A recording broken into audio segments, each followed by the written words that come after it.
600 साल से ज्यादा अरसे तक कायम रहने वाली सल्तनत उस्मानिया, जो कि जनूब मशरकी एशिया के सरसब्ज मैदानों से लेकर अरब के सहराओं और यूरोप के शहरों तक फैली हुई थी। इस सल्तनत में टोटल 36 सलातीन गुजरे।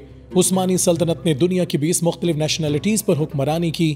सल्तनत उस्मानिया के फैलाव 16वीं सदी तक जारी रहा, लेकिन वक्त गुजरने के साथ साथ इसमें कुछ दाखिली कमजोरियां भी पैदा होना शुरू हो गईं, जो आगे चलकर इसके जवाल का सबब बनी। सल्तनत उस्मानिया के जवाल की वजह से मईशत और निज़ाम हुकूमत की कमजोरी तो थी ही, लेकिन बैरूनी और अंदरूनी साजिशों ने भी सल्तनत को बहुत कमजोर किया।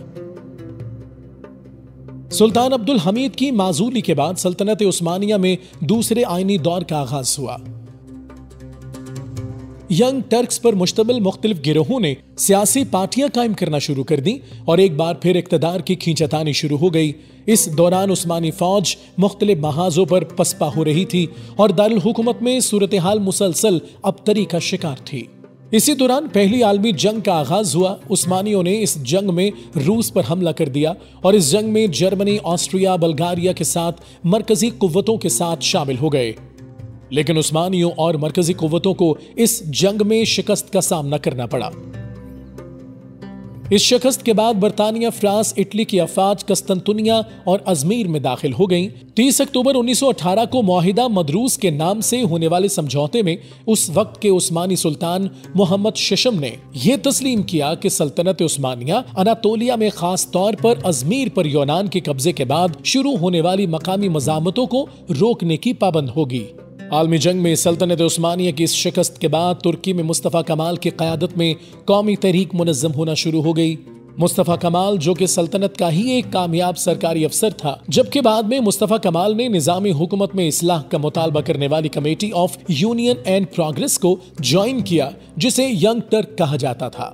मार्च 1919 में पूरे मुल्क से नुमाइंदे अर्ज़-ए-रूम में जमा हुए और association for defence of rights की तश्कील नौ की गई और मुस्तफ़ा कमाल इस मजलिस आमला का चेयरमैन मुंतखब हो गए। इसके बाद बनने वाली नई पार्लियामेंट ने सल्तनत उस्मानिया की पॉलिसी की मुखालिफत की और इत्तेहादियों के साथ एक नए कौमी मुआहिदे की मंजूरी दी। मुआहिदा लुज़ान की सूरत में एक जामे समझौता हुआ, जिसके नतीजे में मौजूदा तुर्की की हुदूद का तयन हुआ। इस मुआहिदे के नतीजे में एक ऐसी रियासत कायम हुई जिसकी ज्यादातर आबादी तुर्क बोलती थी और उसकी तश्कील तुर्क कौम परस्तों ने की थी। मुस्तफ़ा कमाल ने इस्लामी तशख़्ख़ुस की बजाय तुर्क कौम परस्ती के लिए बुनियादी किरदार अदा किया और मुल्क के लिए एक नया सियासी निज़ाम कायम किया, लेकिन इसके हामियों में सल्तनत उस्मानिया से वफादारी का एहसास अभी भी बरकरार था और मुस्तफ़ा कमाल इस एहसास को मुस्तकबिल के अपने मंसूबों के लिए खतरा तस्वुर करते थे।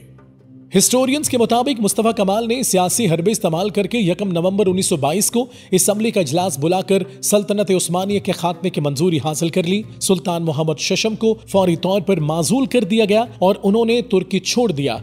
सुल्तान के चचाजाद अब्दुल मजीद दोम को सुल्तान की बजाय खलीफा बनाया गया। अगले ही बरस मुस्तफ़ा कमाल ने तुर्की के रियासती ढांचे की तश्कील नौ मुकम्मल कर ली और 29 अक्टूबर 1923 को तुर्की को जमहूरिया करार दिया गया और मुस्तफ़ा कमाल उसके पहले सदर मुंतखब हुए। उसी के साथ ही 4 मार्च 1924 को खिलाफत के खात्मे का भी ऐलान कर दिया गया और उस्मानी शाही खानदान को तुर्की से बेदखल कर दिया गया।